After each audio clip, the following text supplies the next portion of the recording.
नमस्कार मित्रांनी मैत्रिणींनो, आज मी तुम्हाला सार्थश्री एकनाथ भागवत अध्याय पहिला या अध्यायातील काही ओवींचे मी वाचन करून दाखवणार आहेत आणि त्याचा अर्थ पण समजावून सांगणार आहे. तर चला सुरू करूया. ओम श्री गणेशाय नमः. हे स्तुति की निरूपण, ग्रंथपीठ की ब्रह्मज्ञान, साहित्य की समाधान, संज्ञा ही जान कडेना, तुझा बोलूची एक एको, सोली व विवेकाचा विवेको, तो संतोषाची संतोखू, अत्यंतिको उपजवी. तुझे निमुखे जे जे निघे, ते संत हृदयी साचची लागे. मुमुक्षु सारंगांची पालिंगे, रुंजिनी जांगे करीतील. ग्रंथारंभू पडला चोख, मुक्त मुमुक्षु इतर लोक, श्रवण मात्रेची देख, निजात्म सुख पावती. येणे वचनामृत तुषारे, ग्रंथभूमिका विवेकांकुरे, अंकुरली एक सरे, फळभारे सफलित. की निर्जीवा जीवू आला, ना तरी सिद्धा सिद्धीला भूजाला. की निज वैभवे आपुला, प्रियो मिनला पतिव्रते. केसेनी हरुषानंदे, जी जी जी म्हणितले स्वानंदे. तुमचे नि पादप्रसादे, करीन विनोदे ग्रंथार्थू. श्रीराम प्रताप दृष्टी, शिडा तरती सागरा पोटी. की वसिष्ठ वचनासाठी, तपेसाठी रवी मंडळी. की ज्ञान वक्लीच्या मंत्राक्षता, शुष्क काष्टांस पल्लवता. की धर्मेश्वानुसरता, केला सर्वथा स्वर्गलोकी. तैसे माझे नि नावे, ग्रंथ होती सुहावे. आज्ञा प्रताप गौरवे, गुरुवैभवे सार्थकू. घटित एका आणि एकादशे, राशी नक्षत्र एकची असे. त्या एका माझी जय पूर्ण दिसे, तय दशदशांशे चढे अधिक. मागान पुढा एक एक किजे, त्या नाव एकादशू म्हणिजे.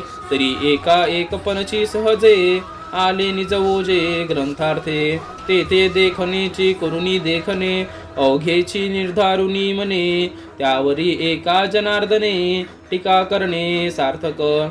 पाहोनी दशमाचा प्रांतू, एकादशाच्या उदया अंतू.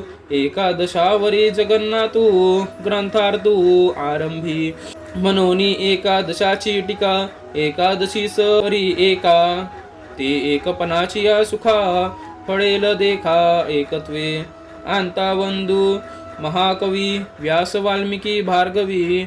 जया ते उशना कवी, पुराण गौरवी बोलीचे. तीही आपुलिये उत्पत्ती, वाढवावी माझी मती. हेची करीतसे विनंती, ग्रंथ समाप्ती न्यावया. आता या ओवींचा अर्थ. ही स्तुती की निरूपण, ही ग्रंथांची प्रस्तावना की ब्रह्मज्ञान, हे साहित्यशास्त्र की समाधान, याचे काहीच लक्षण समजत नाही. तुझा प्रत्येक शब्द सोलीव विवेकाचा विवेक आहे. तो संतोषालाही अत्यंत संतोष देतो. तुझ्या मुखातून जे जे काही शब्द निघतात, ते संतांच्या हृदयाला पडतात. मुमुक्षुरूपी भ्रमरांचे थवे त्यावर गुंजारव करीत राहतील. ग्रंथारंभ उत्तम झाल्यामुळे मुक्त, मुमुक्षु, साधक आणि बद्ध यांना केवळ श्रवणानेच आत्मस्वरूपाचा आनंदाचा अनुभव येईल.